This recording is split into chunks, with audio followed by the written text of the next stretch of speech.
السلام علیکم دوستو، آج کی اسٹوری میں شاہد نے گجرانوالہ سے سینڈ کی ہے۔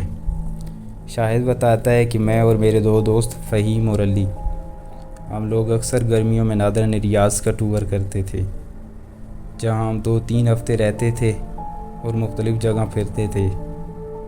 اس دفعہ ہم نے ناران کاغان جانے کا پروگرام بنایا۔ مختص کردہ ڈیٹ کو ہم سب اکٹھے ہوئے اور اپنی گاڑی پر سفر کو نکل پڑے۔ مسلسل 1 دن سفر کرنے کے بعد ہم ناران ویلی پہنچ گئے، جہاں ہم نے خوب انجوائے کیا، سیلف کوکنگ کی اور مختلف اقسام کے کھانے بنائے اور لطف اندوز ہوئے۔ شام کے وقت ہم اپنی گاڑی پر ناران ویلی سے تھوڑا آگے پہاڑوں میں پھر رہے تھے، جہاں بہت سے اور سیاح بھی آئے ہوئے تھے، جنہوں نے وہاں کیمپ لگائے ہوئے تھے اور ان کے آگے آگ لگائے وہاں کے ثقافتی میوزک بینڈ سے لطف اندوز ہو رہے تھے۔ ہم ان لوگوں کو اور گاڑیوں کو دیکھتے ہوئے آگے کی جانب سفر کر رہے تھے۔ آگے بڑھتے ہوئے اب ہم ناران ویلی سے بہت زیادہ آگے آ چکے تھے۔ پھر ہم نے جب واپسی کا راستہ لیا کہ واپس ناران سٹی چلتے ہیں اور کسی ہوٹل وغیرہ پر آرام کریں گے، اسی دوران وہاں بارش شروع ہو گئی، جس کی وجہ سے لینڈ سلائیڈنگ ہوئی اور روڈ بند ہو گیا۔ اب ہم پھنس چکے تھے، یا تو ہم مزید کئی گھنٹوں کا سفر کر کے کاغان پہنچ جائیں یا پھر یہیں انتظار کریں روڈ کے کھلنے کا۔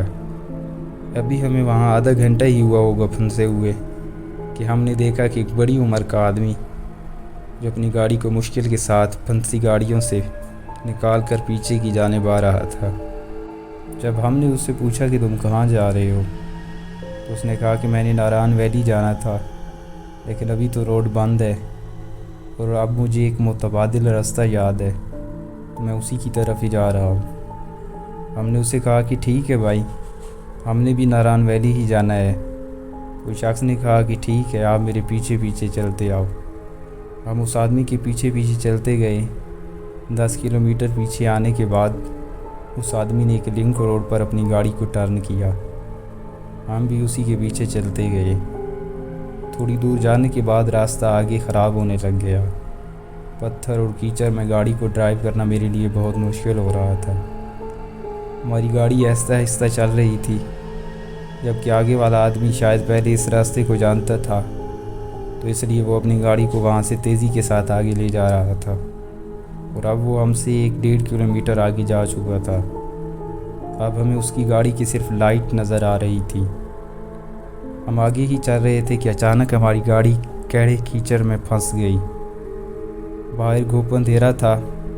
میں نے نیچے اتر کر جگہ کا معائنہ کرنا چاہا، تو فہیم اور علی نے مجھے نیچے اترنے سے منع کر دیا۔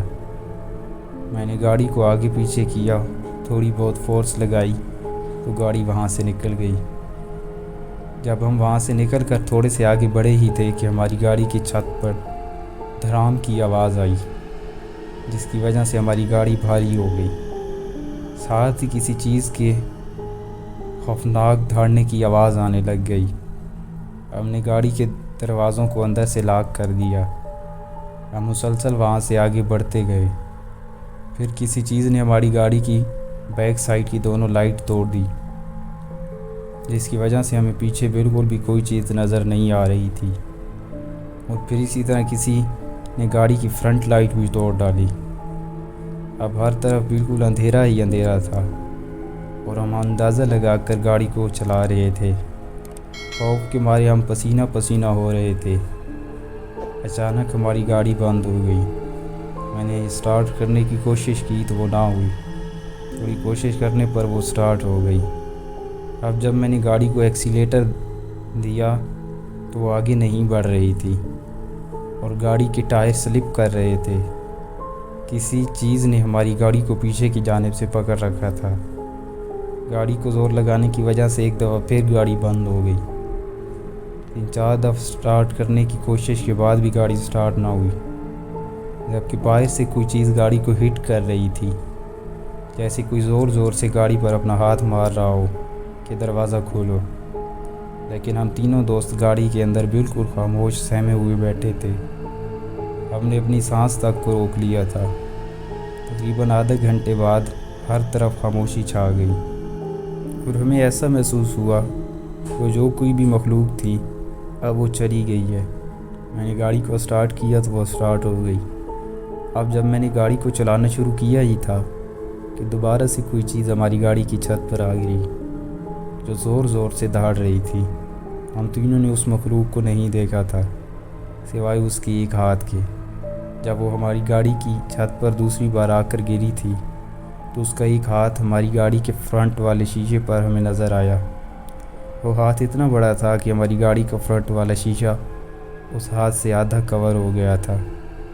لیکن اس بار میں نے گاڑی کو بالکل بھی نہیں روکا تھا اور اب میں نے گاڑی کا پورا زور لگوایا اور وہاں سے تیزی کے ساتھ نکلنے لگے۔ 1 گھنٹہ مسلسل سفر کرنے کے بعد ہم دوبارہ مین روڈ پر چڑھ گئے۔ مین روڈ پر آنے کے بعد پھر ہمیں ایسی کوئی ایکٹیویٹی نظر نہیں آئی اور ہم نے اللہ اللہ کر کے اپنا وہ سفر مکمل کیا اور نارائن ویلی پہنچ گئے۔ اس کے بعد سے ہم نے کبھی بھی جب بھی ادھر نارائن ریاض کا وزٹ کیا ہے کسی دوسرے متبادل راستے کو استعمال نہیں کیا سوائے مین روڈ کے۔ یہ تھی میری ایک سٹوری جو میں نے چاہا کہ آپ سے شیئر کروں۔ مجھے امید ہے آپ اسے ضرور اپنے پروگرام میں شامل کریں گے۔ شاید آپ کا بہت بہت شکریہ کہ آپ نے اپنی یہ سٹوری ہم سے شیئر کی ہے۔ دوستو، اگر آپ کے پاس بھی کوئی اس طرح کی ہارر سٹوری ہے جو آپ ہم سے شیئر کرنا چاہتے ہیں تو ہمارا واٹس ایپ نمبر ویڈیو کی ڈسکرپشن میں موجود ہے۔ اور مزید اس طرح کی ہارر سٹوریز دیکھنے کے لیے ہمارے YouTube channel horror stories with Hafeez کو سبسکرائب کریں۔ Thank you.